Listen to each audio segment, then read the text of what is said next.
നമ്മക്കേ ചെറിയൊരു ഉപകാരം ചെയ്യണം. എന്ത് കാര്യം? നമ്മളൊരു സ്നേഹിതന്റെ ആള് നമ്മളെ പരിചയക്കാരൻ തന്നെയാണ്. പക്ഷെ ഓനെ രണ്ടെണ്ണം പൊട്ടിച്ചിടം നിന്റേക്കുണ്ട്. പക്ഷെ ഞാൻ അടിച്ചാല് അത് എനിക്ക് പറ്റാഞ്ഞിട്ടല്ല. പക്ഷെ ആളറിയാൻ പാടില്ല. അപ്പൊ അറിയാതെ ഓനെ രണ്ടെണ്ണം കൊടുക്കണം. അതിന് പറ്റിയ ആരെങ്കിലും ഉണ്ട്? ചെലവായിക്കോട്ടെ, നമുക്ക് കൊടുക്കാം. അതിനെ പറ്റിയ ഒരാള് നമ്മളേക്കലുണ്ട്. സാറാണ്, കാണുന്നമാരൊന്നുമില്ല. അന്ന് നമ്മള് സംസാരിച്ച് നോക്കാൻ പറ്റും. ഇപ്പൊ പോകാൻ പറ്റില്ലേ? അപ്പൊ ഒന്ന് പോയൊക്കെ കാണില്ലേ? അതാ നോക്കാം.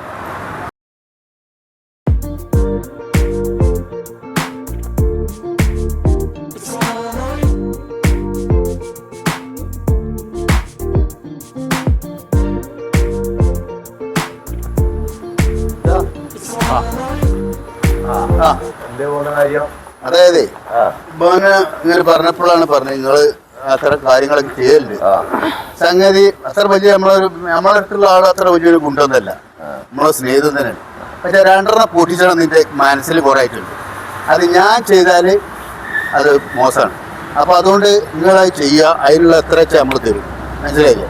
നമ്മള് സംഗതി നമ്മളെ സുഹൃത്ത്, അതിന് നമ്മളെന്താ ചെയ്യേണ്ടി? നിങ്ങളെന്താ ചെയ്യേണ്ടി? അതൊന്ന് പറയാം. നമ്മളെ കരിമണ്ണ നമ്മളെ ചേരും പോലെ ഒന്നും നോക്കണ്ട. പണി നമ്മൾ എടുക്കുകയില്ല, കൂലി പൈസ അതൊക്കെ നമ്മൾ തരും.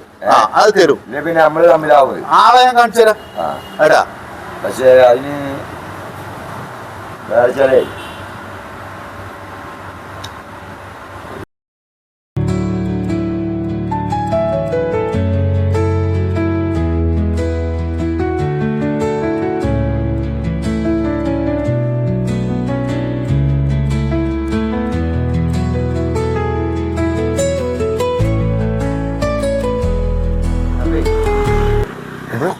നമുക്കൊരു ടൂറ് സംഘടിപ്പിച്ചാലോ? അത് നല്ലൊരു പടിയാണ്. അത് അതിനുള്ള ചുറ്റുപാട് ആലോചിച്ചു. അതാണല്ലേ.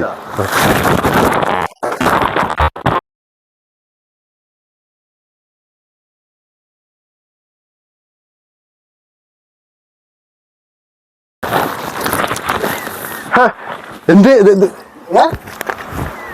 ഇതാരാ അടിച്ചത്?